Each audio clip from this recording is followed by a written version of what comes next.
Hello friends,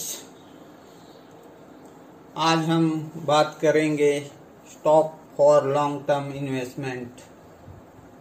मतलब एक particular हम स्टॉक लेंगे, उसके बारे में पूरा एनालिसिस करेंगे और वो देखेंगे लॉन्ग टर्म के लिए अच्छा है या नहीं है। इसलिए हम आज स्टडी करेंगे stock for long term analysis. तो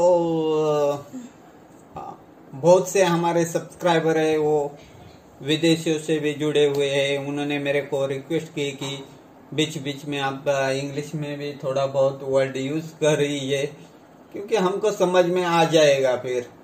सो let's begin friends. Now we study about the stock for long term. Long term stock में इन्वेस्ट करने के लिए हम कैसे चुनाव करें। हम अभी एक पर्टिकुलर स्टॉक लेंगे, उसके लिए बहुत से पैरामीटर होते हैं। लॉन्ग टर्म स्टॉक जाने के लिए उसको कैसा स्टॉक का बॉटम कैसे फाइंड आउट करना है, इसके बारे में हम आगे आने वाले सीरीज में वीडियो डेफिनेटली बनाएंगे। दूसरा पॉइंट होता है उस स्टॉक का बॉटम बन गया है, एक कैसे आप चार्ट देखकर ही समझ जाते हैं या बॉटम बन रहा है, चार्ट देखकर भी आप समझ जाते हैं। तीसरा पॉइंट, उसमें कैसे बड़े लोग एंट्री करते हैं, कब एंट्री करते हैं, क्या वो देखना पड़ता है। और जब भी स्टॉक नीचे होता है तो उसके फंडामेंटल तो अच्छे नहीं होते, इसलिए तो वो नीचे होता है। लेकिन आने वाले समय में उसके फंडामेंटल कैसे अच्छे होने वाले हैं, ये स्टॉक का चार्ट बताता है। जब फंडामेंटल अच्छे हो जाए तब बाकी लोग एंट्री करते हैं, लेकिन थोड़ा फंडामेंटल अच्छे होने से पहले ही अपने को इंडिकेशन मिलने लगता है कि कैसे स्टॉक के फंडामेंटल अच्छे होने वाले हैं। चलो दोस्तों, उसके बारे में हम एक एक देखेंगे, 5-6 पैरामीटर। लेकिन इसमें अगर आपको वीडियो चाहिए एक एक करके सेपरेट तो हम बना देंगे और इसकी सीरीज भी हम स्टार्ट कर देंगे। लॉन्ग टर्म स्टॉक के लिए आप अभी देखो, मैंने वीडियो बनाया है टाटा मोटर की तो न्यूज अभी आ गई थी, लेकिन मैंने बहुत पहले ही उस पे वीडियो बना के रखा है, आप जाके चेक कर दीजिए। दूसरा स्टॉक था अल्का इंडिया, उसके बारे में प्रॉपर टॉप लॉस के साथ, ये तो पैनी स्टॉक है लेकिन उस पे भी मैंने वीडियो बनाया था। आप ये दोनों वीडियो जाके देख सकते हैं और नीचे मैं डिस्क्रिप्शन में लिंक भी दे दूंगा, कोई बात नहीं, ठीक है। चलो आज हम हमारे टॉपिक के ऊपर चलते हैं। आज का हमारा स्टॉक है सिंकॉम इंडिया फॉर्मुलेशन, ठीक है।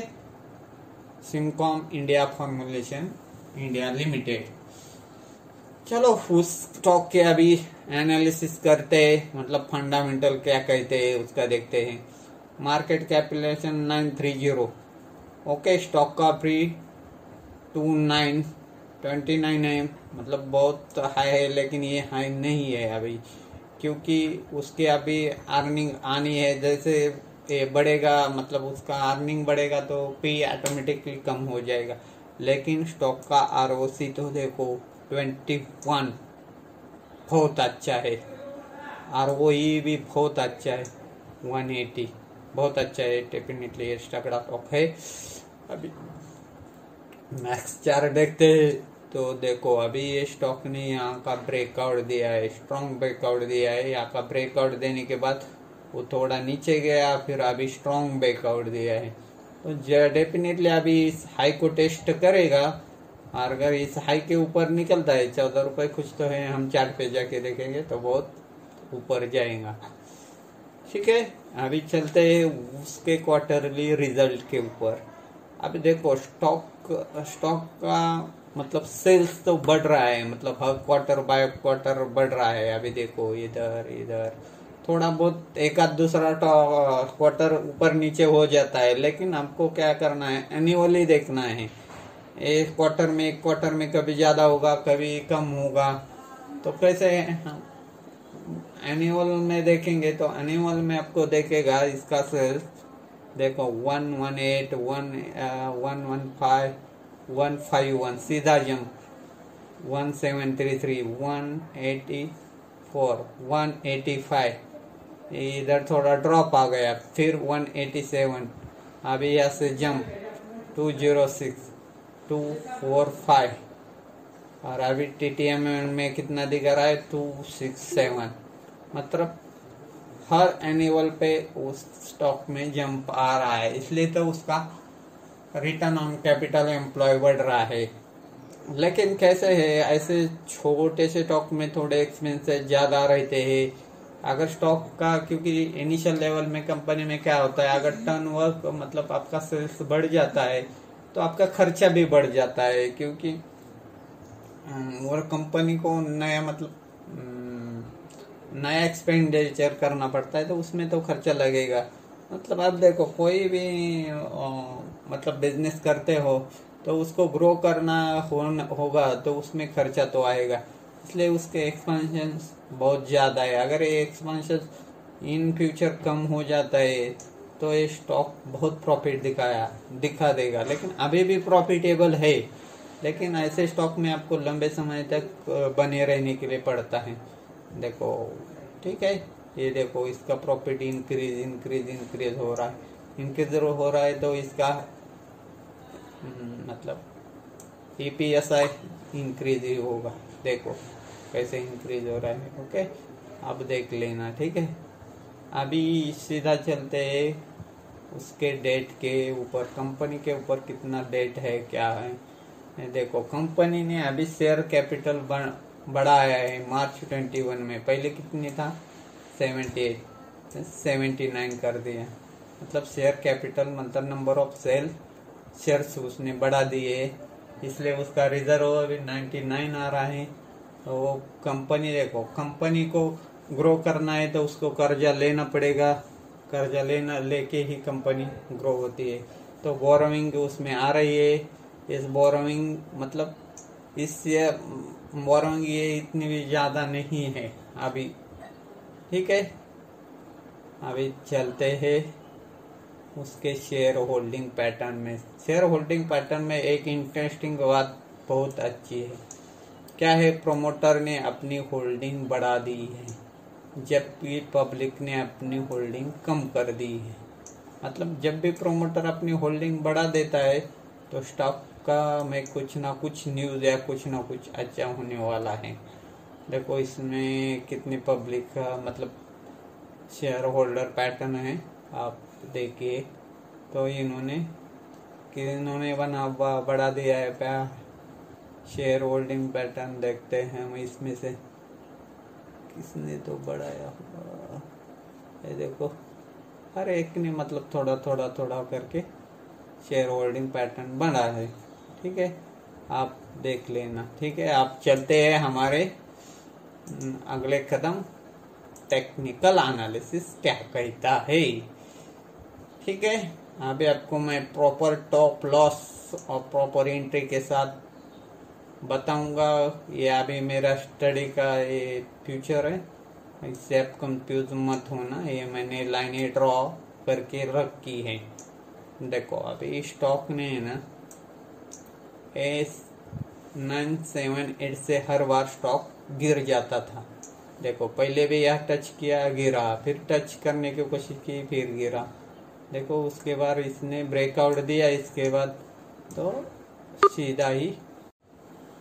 चलो अभी हम देखते हैं सिमकॉम इंडिया का लॉन्ग टर्म चार्ट। देखो ये अभी ऐसे यू पैटर्न बना के ऐसे ऊपर गया और यहाँ का ब्रेकआउट यहाँ से हमको अभी मिल जाता है। फिर यहाँ ही खाली एक हार्डल बची हुई, यहाँ से अगर ये स्टॉक रुकता है और यहाँ से ब्रेकआउट देता है मतलब 140 रुपीज या 150 रुपीज आप समझ लीजिए, तो स्टॉक में बहुत बड़े टारगेट आ सकते हैं, बहुत बड़े मतलब इससे डबल भी स्टॉक हो सकता है। इसलिए ये स्टॉक मेरे को तो बहुत अच्छा लग रहा है। आप अपना एनालिसिस कीजिए और देखिए। अभी इसका मैं चार्ट पैटर्न आपको समझ लेता हूँ। देखो ये स्टॉक है ना, यहाँ से देखो नीचे अच्छे वैल्यूम आ रही है और अभी जो ब्रेकआउट है वो वॉल्यूम के साथ ब्रेकआउट दिया है, बहुत अच्छे वॉल्यूम के साथ। आप बोलोगे भैया अभी स्टॉक का प्राइस तो बहुत बढ़ गया है, अभी क्या एंट्री करके फायदा है। लेकिन अभी आप एंट्री कर सकते हैं, लेकिन अभी नहीं है, अभी तो अपर सर्किट लगा है। लेकिन एंट्री के लिए मैं आपको जगह बताऊंगा कहाँ आप एंट्री कर सकते हो, कहाँ टॉप लॉस लगा सकते हो। और इस स्टॉक में इन फ्यूचर अभी कभी भी गिरावट होती है तो आप इसमें, अगर प्रोमोटर इस स्टॉक को नहीं सेल कर रहे, बार बार एक्यूमुलेट कर रहे हैं, तो आप इस स्टॉक में एक्यूमुलेशन करते रहो। फिर यही स्टॉक आपको बहुत बड़ा पैसा, बहुत बड़ा मतलब मोटा पैसा भी बना के दे सकता है इन फ्यूचर। उसके लिए आपको कम से कम 10 साल रुकना पड़ सकता है, 5 साल होल्ड करना पड़ सकता है। इसलिए आप शुरुआती के दौर पे कम क्वांटिटी लगा सकते हैं और शॉर्ट टर्म में आप प्रॉपर टॉप लॉस के साथ इसमें एंट्री भी कर सकते हैं। देखो अभी मैं आपको बताता हूँ इसमें एंट्री कहाँ करनी है आपको। देखो अभी इसने इसको ब्रेक करके ऊपर गया है 9.80, मतलब अप्रोक्सीमेटली 9.18 80 रुपीज को ब्रेक करके इसने ऊपर का ब्रेकआउट दे दिया है। क्योंकि ये स्टॉक इधर से ही हर बार गिर जाता था। देखो ये मतलब ईयर 15 उस समय इसने इसको टच किया था। उसके बाद अभी 6 साल के बाद ये 6 साल के बाद ये ब्रेकआउट आ रहा है। मतलब इसमें जो लोग रुके थे करीब करीब उन्होंने 6 साल का इंतजार किया है। ठीक है, अभी देखो ये स्टॉक है ना, अभी इधर फिर रीटेस्ट करने आएगा। मतलब कहाँ तक आएगा, 9 रुपीज 50 पैसे तक आएगा, 9 रुपीज 15 पैसे तक जरूर आएगा। तब आप इसमें एंट्री कर सकते हैं। और यहाँ का टॉप लॉस 950, मतलब 8 रुपीज कर भी 8 रुपीज का भी टॉप लॉस लगा सकते हो। अभी आप एंट्री मत करना, क्योंकि अभी ये स्टॉक अपर सर्किट लगा है, तो अपर सर्किट में स्टॉक सीधा या 40 रुपीज के आसपास जाएगा, 40 रुपीज 50 पैसे के आसपास जाएगा और यहाँ से फिर गिरावट चालू हो जाएगी। क्योंकि अभी आप इसमें बाय मत करना, क्योंकि आप फंस जाओगे। और अगर यहाँ पे फिर रिटेस्ट नहीं करने आता है तो, लेकिन डेफिनेटली यहाँ रिटेस्ट करने जरूर आएगा एक बार स्टॉक। ये रिटेस्ट करने के बाद ही स्टॉक ऊपर जाएगा। अगर यहाँ ये रिटेस्ट अगले वीक में फेल हो जाता है, मतलब इसके नीचे फिर दोबारा क्लोजिंग देता है, तो स्टॉक को आप 8 रुपीज के आसपास, मतलब 8 रुपीज के नीचे अगर ये क्लोजिंग आ जाती है तो यहाँ से जरूर आप एग्जिट हो जाइए। क्योंकि आपको अभी बाइंग करना है तो 9 रुपये 50 पैसे, ऐसा 8 रुपये के आसपास भी आप बाइंग कर सकते हैं। लेकिन 8 रुपये आना बहुत मुश्किल लग रहा है जिस तरह का वॉल्यूम दिखाई दे रहा है मेरे को। इसलिए देखो ये वॉल्यूम नीचे बहुत मुश्किल है, इसलिए आप इसमें एंट्री कर सकते हैं 10 रुपये 9 रुपये 80 पैसे के आसपास। और उसके नीचे का मतलब 9 रुपीज 15 पैसे 14 पैसे का टॉप लॉस लगा के आप इसमें बने रह सकते हैं। क्लोजिंग बेस पे ये स्टॉप लॉस रहना चाहिए, ना कि मतलब उसी दिन आया और उसी दिन वापस ऊपर चला गया तो कोई मतलब नहीं उस स्टॉप लॉस का। आपको उसके नीचे अगर एक या दो क्लोजिंग मिल जाती है तो आप इस स्टॉक से निकल जा सकते हैं। लेकिन इन फ्यूचर मुझे लगता है अभी ये इसको ब्रेक करेगा, नया लाइफ टाइम हाई बनाएगा और इसके ऊपर सस्टेन करता है तो डेफिनेटली ये स्टॉक पागल हो जाने वाला है। इसमें बहुत बड़े टारगेट आ सकते हैं। देखो अभी मैंने मेरे तरफ से बताया है, आप अपना खुद का एनालिसिस और रिसर्च करिए और सॉरी सॉरी और आपके मुताबिक उसमें इन्वेस्ट करिए। Thank you.